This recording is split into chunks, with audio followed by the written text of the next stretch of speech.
porcelana tipo Yagi, implicaciones clínicas y manejo de la enfermedad de la aorta de porcelana. Bueno, mis tutores son el doctor Jorge Tronche y el doctor Gabriel Basterrica. En la introducción está basada en la experiencia de un caso clínico de dicho paciente X. Se describe un caso clínico de aorta tipo Yagi. El caso clínico es de una paciente femenina de 45 años de edad con factores de riesgo cardiovascular, hipertensa, tabaquista, dislipidemia. Como antecedentes cardiovasculares, una cardiopatía isquémica. Otros antecedentes, hipotiroidismo. Un índice de masa corporal 22. Como medicación habitual de esta paciente tiene enalapril 2.5 miligramos por día, viso 2.5 miligramos por día, clopidogrel 75, aspirina 100, atorvastatina 80, levotiroxina 100 microgramos por día. Bueno, el motivo de consulta fue por una cinecoronariografía programada porque anteriormente esta paciente estaba internada 3 meses antes en el hospital Balestrini por una angina inestable de alto riesgo que me olvidé poner como un antecedente ahí. Dentro de la historia de la enfermedad actual, la anamnesis refiere un cuadro clínico con inicio del mes de junio de este año, palpitaciones acompañadas de Angor, clase funcional 2, que sea reposo, por lo que acudió a la guardia del Hospital Agudos de Balestrini, interpretándose como una angina inestable de alto riesgo. En la semana se indica egreso hospitalario con tratamiento médico y en plan de CSG ambulatorio. Refiere mejoría de síntomas. A los 3 meses en unidad coronaria ingresa la paciente para este estudio con un examen físico positivo, un soplo sistólico aórtico grado 2 en 4, si irradia cuello. Es decir, la internan en la unidad coronaria para hacerle un cateterismo, eso es lo que yo entiendo. Pero Exacto, no hubo un motivo clínico no, que acelerara, no. no, esta paciente ingresa hemodinámicamente estable, sin signos de falla cardíaca y lo único positivo es el soplo sistólico, normotensa, con buena perfusión periférica. Bueno, en los exámenes complementarios, como datos, el laboratorio del colesterol que está dentro de colesterol total 176. A ver, un momento acá.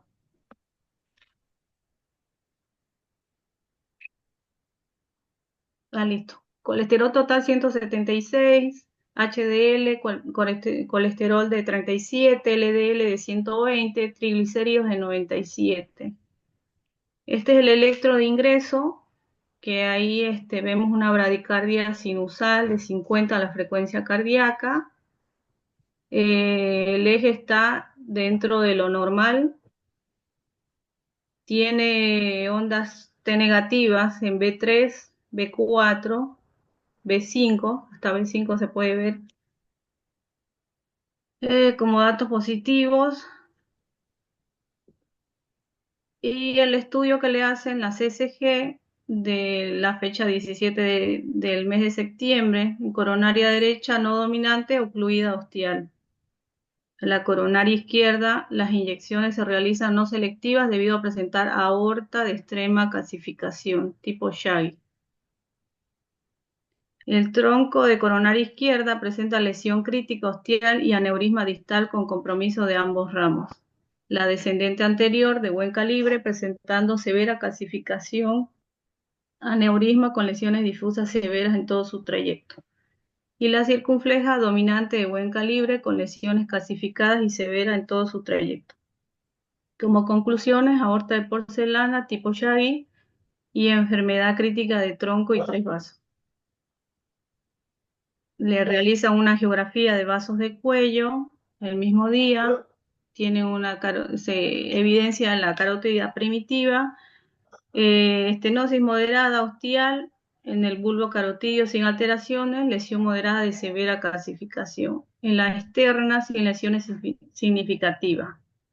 En la arteria carótida izquierda, sin lesiones, el bulbo carotídeo presenta una lesión moderada, calcificada, y en la externa sin lesiones. La arteria vertebral izquierda y derecha sin lesiones significativas. Se realiza un ecocardiograma donde el diámetro diastólico del ventrículo izquierdo normal, con función sistólica global normal, leve hipertrofia del VI, motilidad parietal segmentaria normal, leve fibrosis de la válvula aórtica, sin trombos endocavitarios. Bueno, con este contexto clínico y exámenes complementarios, en la impresión diagnóstica, llego yo al síndrome tipo Shaggy, la enfermedad coronaria de tres vasos. El tratamiento quirúrgico en esta paciente fue realizarle una CRM, una cirugía que se hizo, eh, una anastomosis de la mamaria derecha, la ascendente anterior, y de la izquierda la circunfleja y lateroventricular. Bueno, eso sería el tema del caso clínico, Doc. Después Bien, comienzo con la en el parte caso de... clínico, obviamente describir la angina inestable previa es algo que te ha faltado, porque si no, no Sí, entendemos cómo la paciente llega a una coronariografía sin más, ¿no? Así que en claro, sí, eso vas sí, a tener que trabajar para mejorar un poco esos datos en la presentación del caso clínico. Adelante. sí.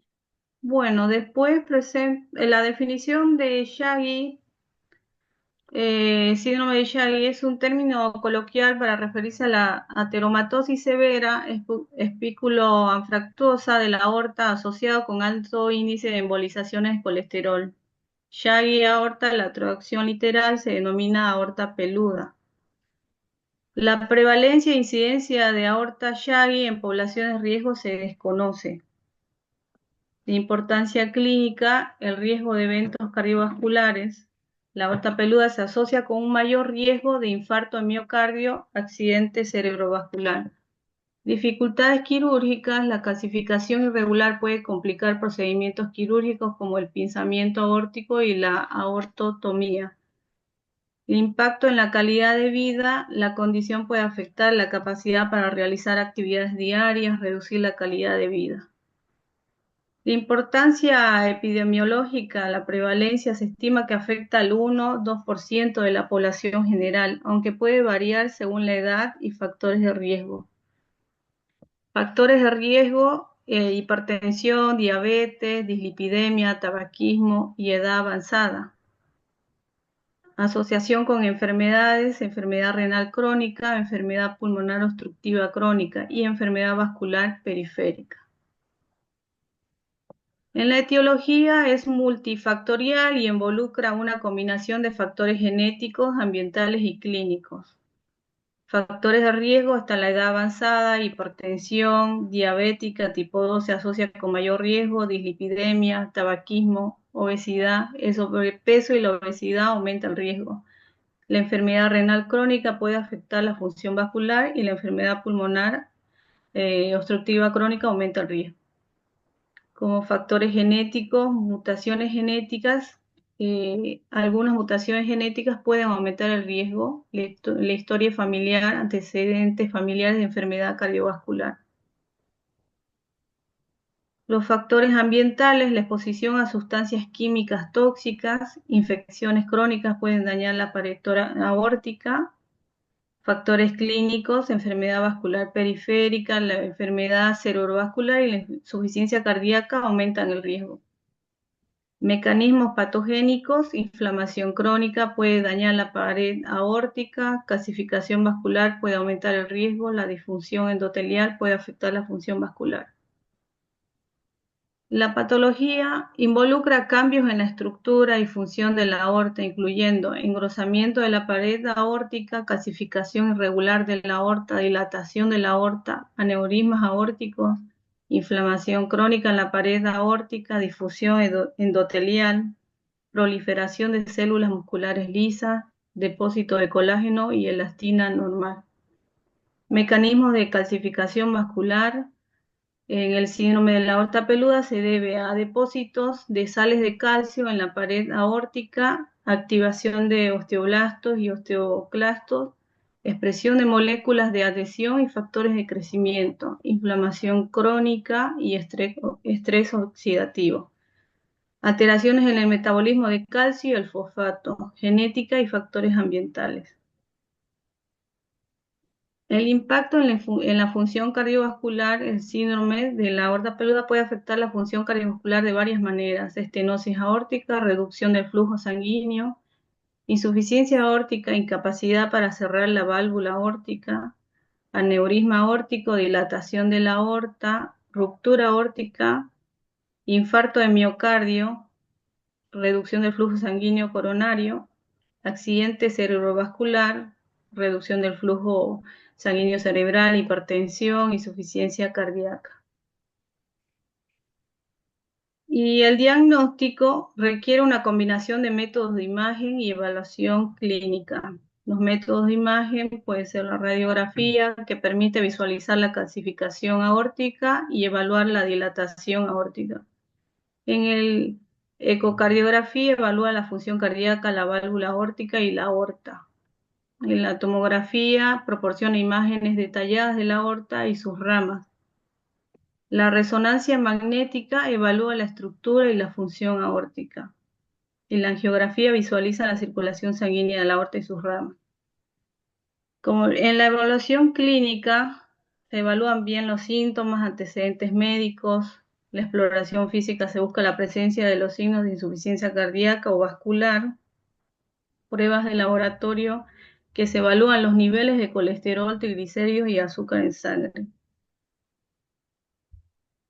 Y el electro, bueno, evalúa la función cardíaca. Criterios diagnósticos: clasificación aórtica en la radiografía o la tomografía, dilatación aórtica en la ecocardiografía, estenosis o insuficiencia aórtica en la ecocardiografía, síntomas de insuficiencia cardíaca o vascular. Como algoritmo diagnóstico, evaluación clínica, historia clínica, radiografía y ecocardiografía. La tomografía o la resonancia si se sospecha una enfermedad aórtica avanzada. Y angiografía si requiere evaluación detallada de la circulación sanguínea. Manejo y tratamiento tienen como objetivo reducir el riesgo de complicaciones cardiovasculares y mejorar la calidad de vida del paciente. Las estrategias de prevención es el control de factores de riesgo: la hipertensión, diabetes, dislipidemia, tabaquismo, obesidad. Estilo de vida saludable, dieta equilibrada, ejercicio, evitar el estrés, monitoreo médico regular.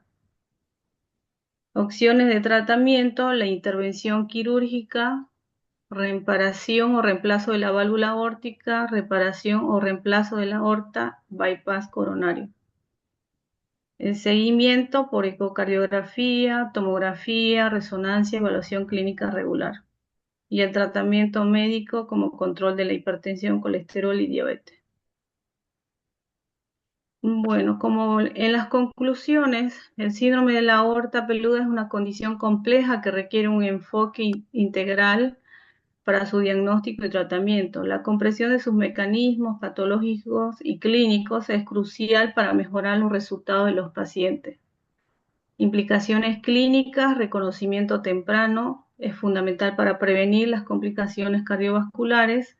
El manejo integral requiere colaboración de cardiólogos, cirujanos cardiovasculares y otros especialistas. Monitoreo regular es esencial para detectar cambios en la enfermedad aórtica.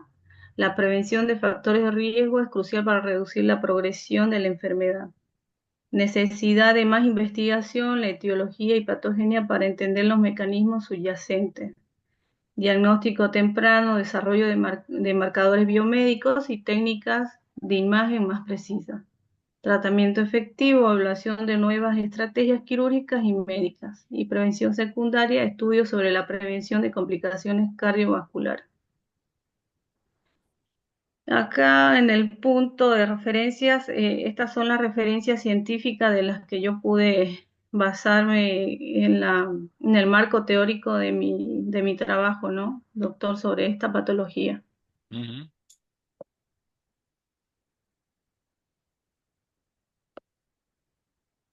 ¿Ya está?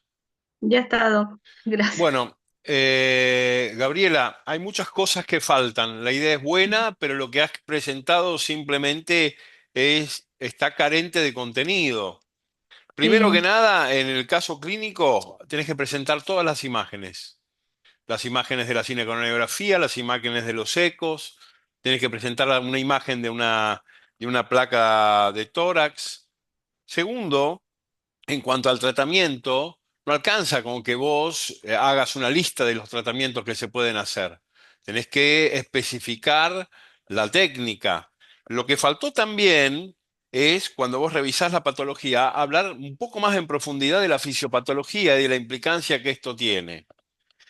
Y claramente no está, está carente de toda revisión bibliográfica. No has mostrado un solo artículo de revisión de casos, de incidencia, de pronóstico, de debate de tratamiento.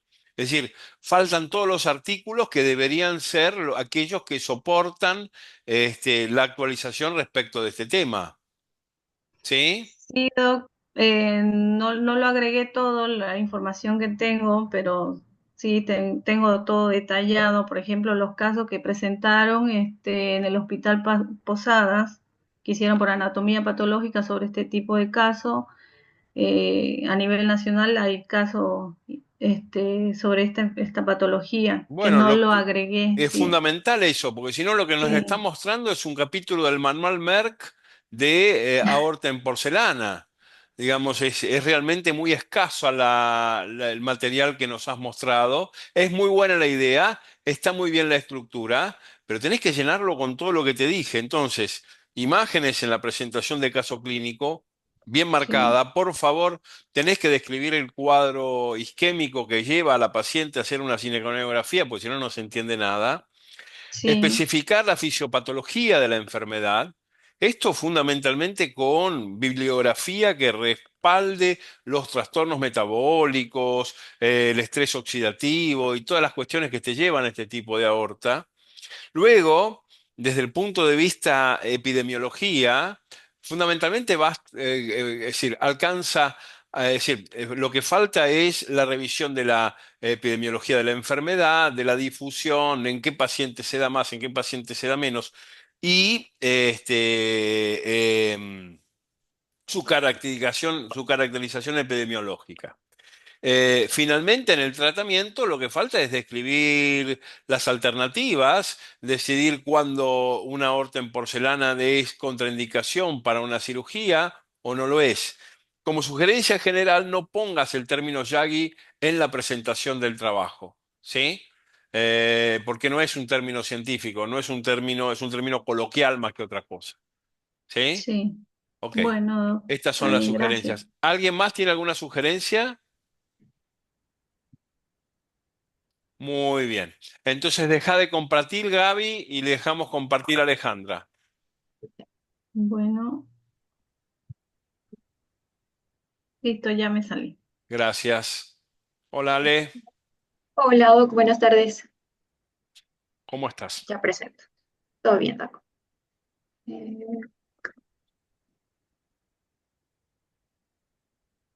a ver si así. No sé si ya se logra ver. En un minutito vamos a verlo seguramente.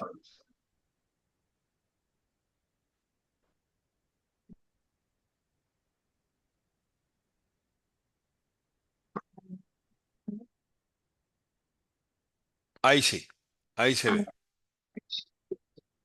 Ponelo a pantalla completa y empezamos. ahí se ve, Doc. Sí, no a pantalla completa, Ale, abajo, Ujú. abajo a A la ver, derecha. sí, que me salen dos.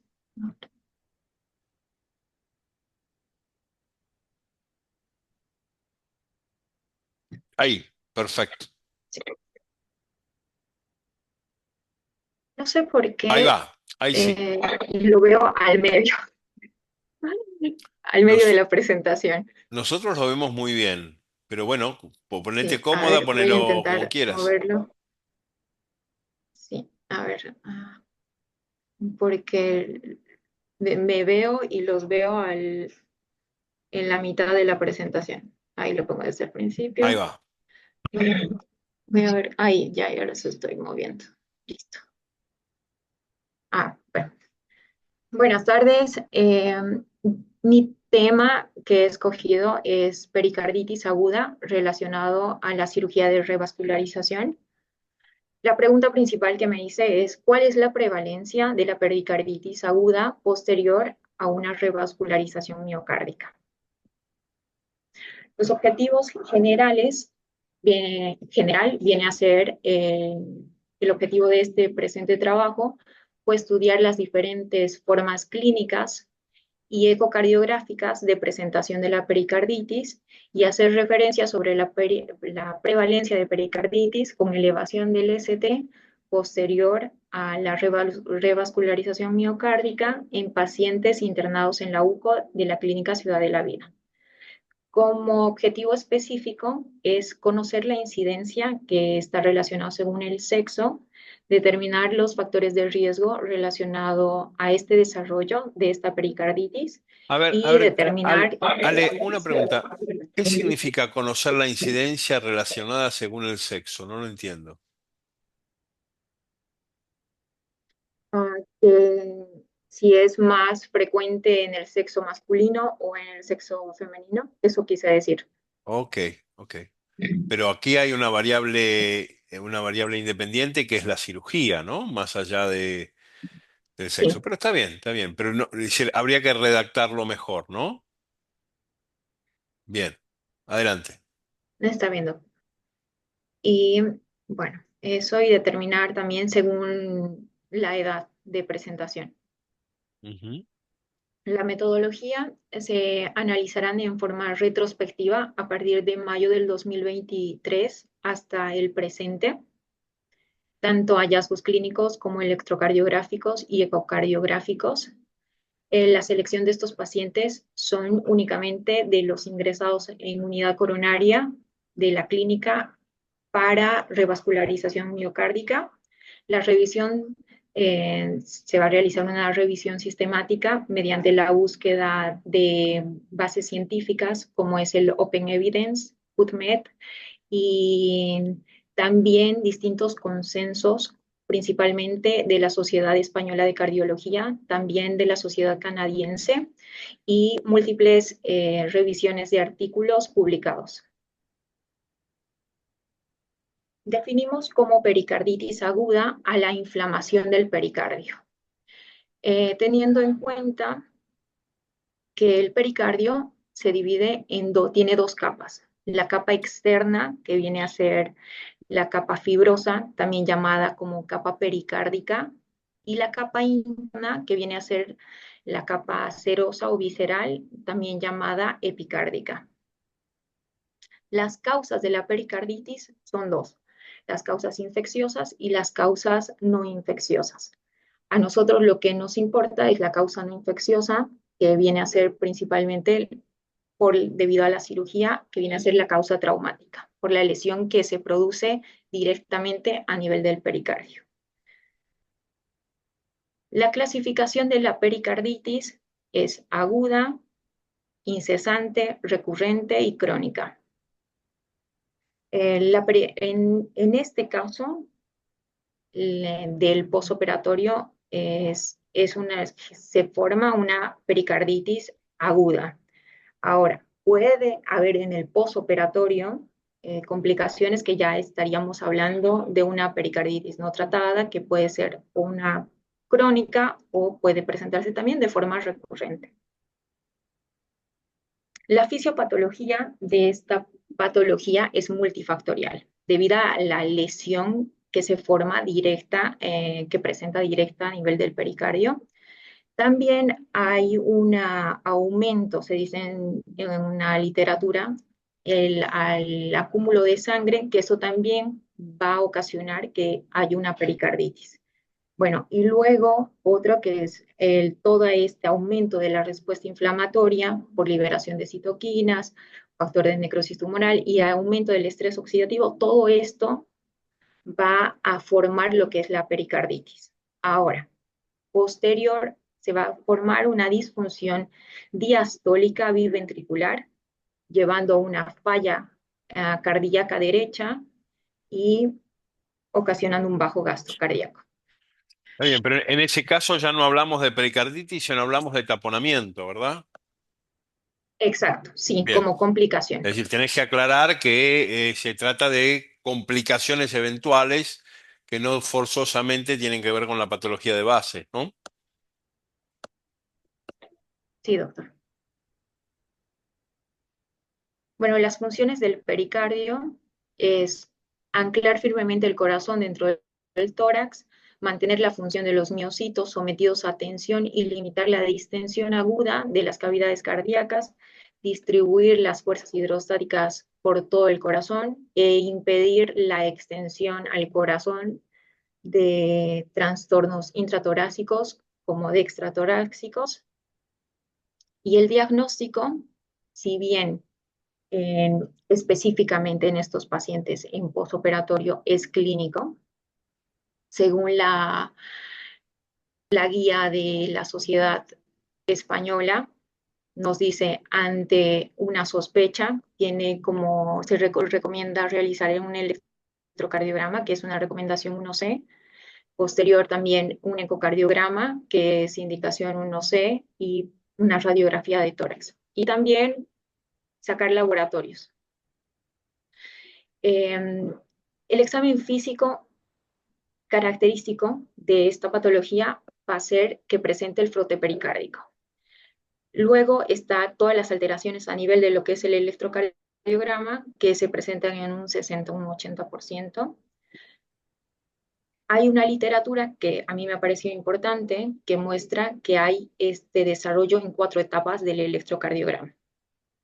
En el estadio 1, donde se va a evidenciar este supra-ST de manera difusa y un infra-PR.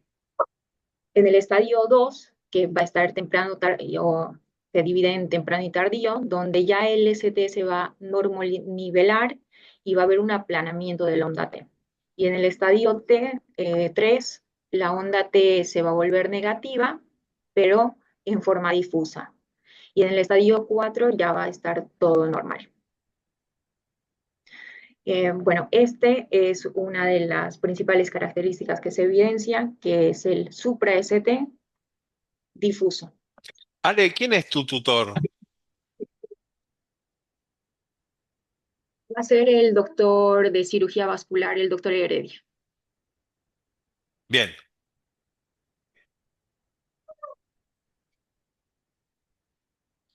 adelante. Otro método de diagnóstico también podemos utilizar, que es una radiografía, donde la radiografía puede evidenciar una cardiomegalia marcada y también como se evidencia, bueno, como se evidencia aquí, que va a presentar una estrechez y hacia abajo va a presentar un ensanchamiento, que esto es por el líquido que se asienta a nivel inferior. Luego también en la pericarditis constrictiva se va a evidenciar cardiomegalia, pero también una calcificación pericárdica. Luego utilizamos también otra ayuda diagnóstica común, como es el ecocardiograma, donde podemos evidenciar el derrame pericárdico desde el leve, donde se puede, así como las imágenes muestran, se localiza en la parte posterior de la aurícula, el derrame pericárdico leve, que puede ser de 10 milímetros. Luego también podemos evidenciar derrames moderados a grandes, donde el derrame pleural se va a evidenciar en las 4 cavidades. Otra imagen diagnóstica es mediante la resonancia magnética, que igual nos va a evidenciar distintas características para poder diferenciar. Y la tomografía, que eso sí tenemos acceso rápido en el hospital, que nos evidencia igual todo lo que es el engrosamiento a nivel pericárdico y el derrame pericárdico. Y en el laboratorio, como se genera una respuesta inflamatoria aumentada. Vamos a tener el PCR aumentado, la velocidad de eritrosedimentación también aumentada y la troponina aumentada. Está más aumentada cuando hay una miopericarditis, teniendo en cuenta también la troponina. Y el tratamiento se basa con aspirina y AINES. Es una indicación del 1A y según la respuesta se puede utilizar corticoides y por lo general el corticoide es más para lo que es la pericarditis crónica o pericarditis recurrente. Este es un algoritmo de tratamiento donde nosotros ya tenemos el diagnóstico. De primera línea utilizamos lo que son los AINES, podemos utilizar colchicina, y si no tiene respuesta a esta primera línea, utilizamos como segunda línea los corticoides. Ahora, para los casos de pericarditis recurrente, igual como primera línea, utilizamos lo que son los AINES, la colchicina, de segunda línea los corticoides, y de tercera línea ya la inmunoglobulina, y de cuarta línea lo que es la pericardiectomía. Bueno, y aquí empiezo a hacer lo que es la Casuística. casuística. Ale, una cuestión. Sí, Lo que vos casuística, dijiste, hay dos casos. ¿me Sí, escuchás? Lo que vos dijiste está muy bien para lo que es sí, pericarditis general, pero la pericarditis perioperatoria tiene una fisiopatología muy particular y muchas de las cosas que vos revisaste que están muy bien dichas para una pericarditis convencional no aplican en el posoperatorio de cirugía cardíaca. Con lo cual, yo empezaría, en cuanto a estado del arte, a comparar, primero a estudiar en profundidad las publicaciones respecto de pericarditis perioperatoria. Tiene manifestaciones clínicas particulares, tiene manifestaciones electrocardiográficas particulares, enzimáticas. Normalmente no se taponan porque el pericardio está abierto, frota recién tardíamente, pero hay diferencia. Entonces, lo primero que yo haría está muy bien todo lo que buscaste de pericarditis general, pero yo buscaría más específicamente de lo que es la pericarditis en perioperatorio de cirugía cardiovascular. Yo creo que Pablo Heredia te va a poder ayudar mucho en esto, tiene mucha experiencia y sabe mucho. Y comparar los dos cuadros para poder darle al cardiólogo intensivista una herramienta para discriminar. Esto es lo sí. primero que sí me gustaría que hicieses, ¿de acuerdo? Sí, ahí cuando voy, igual hay una discusión que ahí explico, Bien, adelante. ya es relacionado Buenísimo. a la cirugía. Bueno, el caso número 1 es un paciente masculino de 57 años con factores de riesgo cardiovascular, sexo, edad, tabaquista de 78 paquetes año y sobrepeso. Y de antecedentes cardiovasculares, es portador de esta cardiopatía isquémica con enfermedad coronaria de lesión de tronco y de dos vasos. El el cuadro clínico por lo que ingresa es por un cuadro clínico de 8 horas de evolución, caracterizado por dolor precordial de tipo opresivo, acompañado de disnea progresiva de clase funcional 2 a 4. Este paciente ingresa a la unidad coronaria en falla cardíaca, se lo estabiliza y ingresa a de cirugía el 8 de enero.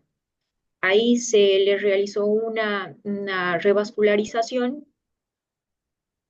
del Himalaya lateroterminal con ARI lateroventricular a la circunfleja, y laterolateral secuencial a ARI, de la coronaria derecha lateroterminal. El paciente al día siguiente presenta un episodio de hipotensión que revierte a la administración de cristaloides, pero tenía una característica que presentaba frote pericárdico.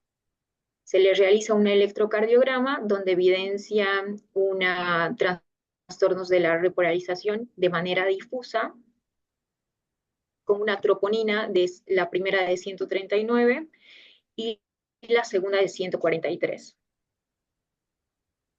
Con esto lo interpretamos como no hubo curva, como una pericarditis aguda. Posterior a eso, el paciente intercurre con fiebre, con mala mecánica, aumento del requerimiento de oxígeno, se le realiza una tomografía donde se evidencia que tiene una neumonía basal izquierda. Completa el tratamiento y se otorga el alta hospitalaria. En el caso número 2, es igual un paciente masculino de 49 años con factores de riesgo cardiovascular, tabaquista de 35 paquetes año y antecedentes cardiovasculares, igual de cardiopatía isquémica necrótica, diagnosticado en septiembre del 2023 con una CCG que muestra coronaria derecha dominante, ocluida a nivel distal, con una circulación colateral, tronco de la coronaria izquierda, con lesión leve en el segmento proximal, DA de buen calibre, pero severamente comprometida, con una lesión ostial proximal y una lesión significativa del 90% a nivel del segmento medio y con buenos lechos distales, y una circunfleja con lesión significativa severa del 90%. Bueno, el paciente ingresa a UCO en plan de CRM, se realiza revascularización del lima a la DA y de radial a la circunfleja. Este paciente presentó un aumento de sangrado por los tubos de drenaje que requirió transfusión. Posterior en el posoperatorio inmediato, presenta un electrocardiograma que le sacamos y presenta una repolarización difusa sin curva de troponina, pero a este paciente le realizamos un ecocardiograma y en el ecocardiograma se evidencia el derrame pericárdico leve. Este es un cuadro donde evidencia qué síntomas tuvo cada paciente. En el caso 1 presentó síntomas de disnea, los signos que presentó fue taquicardia sinusal, el electrocardiograma presentó este trastorno de repolarización de forma difusa, la radiografía presentaba derrame pleural bilateral, y a este paciente se le realizó una tomografía donde se evidencia el proceso neumónico. Y un ecocardiograma donde evidenciaba una FEI deteriorado. En el caso 2, estaba sin síntomas, con signos de FA, presentó una FA, igual también presentó trastornos de la repolarización, y bueno, en la radiografía de derrame pleural bilateral no se le realizó ninguna tomografía, y el ecocardiograma evidenciaba derrame pericárdico leve. La discusión de este caso: en los dos casos presentados se describió la aparición de la pericarditis aguda en un posoperatorio inmediato, luego de una cirugía de revascularización que requirió diagnóstico diferencial con isquemia miocárdica. Uno de los exámenes complementarios más utilizados para el diagnóstico en este contexto fue el electrocardiograma. En el caso presentado se visualizaron signos a favor de la pericarditis, como el supradesnivel del segmento ST de tipo cóncavo, mientras que en la isquemia suele ser de tipo convexa. Por otro lado, se auscultó frote pericárdico, que según algunos autores, por sí solo puede establecer el diagnóstico de pericarditis. Aunque esto no descartaría la presencia simultánea de isquemia.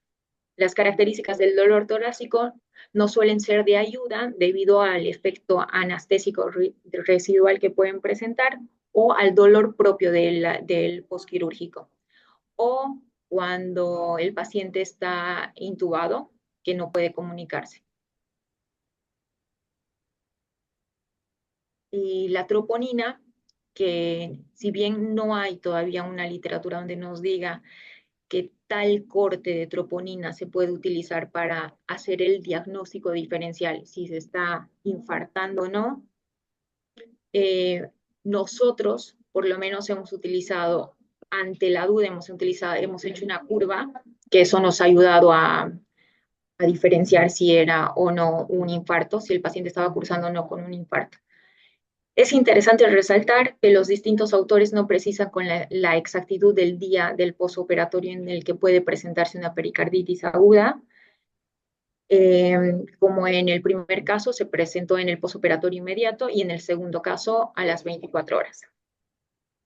Las conclusiones son que la pericarditis aguda se puede presentar en las primeras horas del posoperatorio de una cirugía cardíaca. Es importante el diagnóstico diferencial con otras complicaciones graves como el infarto agudo de miocardio.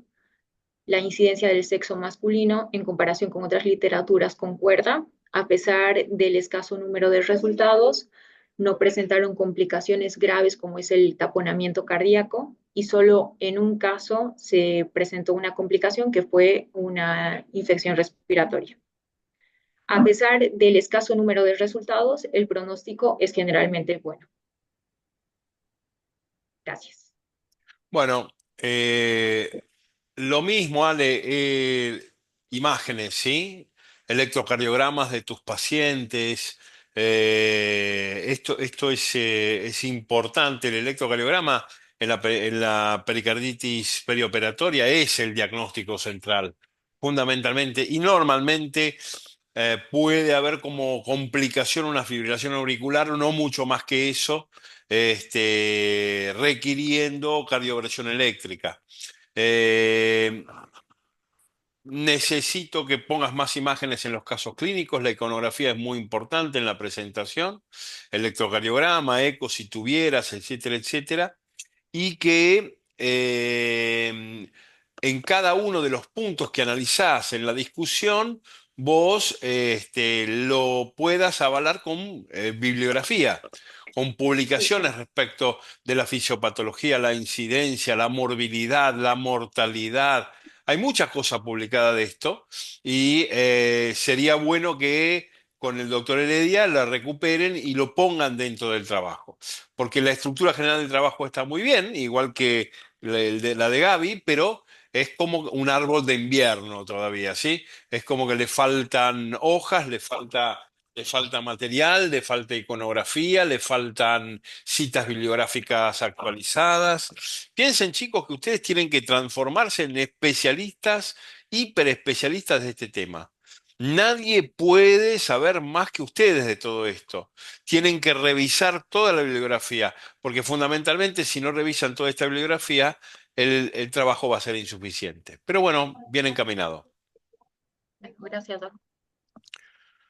Bueno, familia, hasta acá llegamos hoy. Si hay alguna pregunta, algún comentario.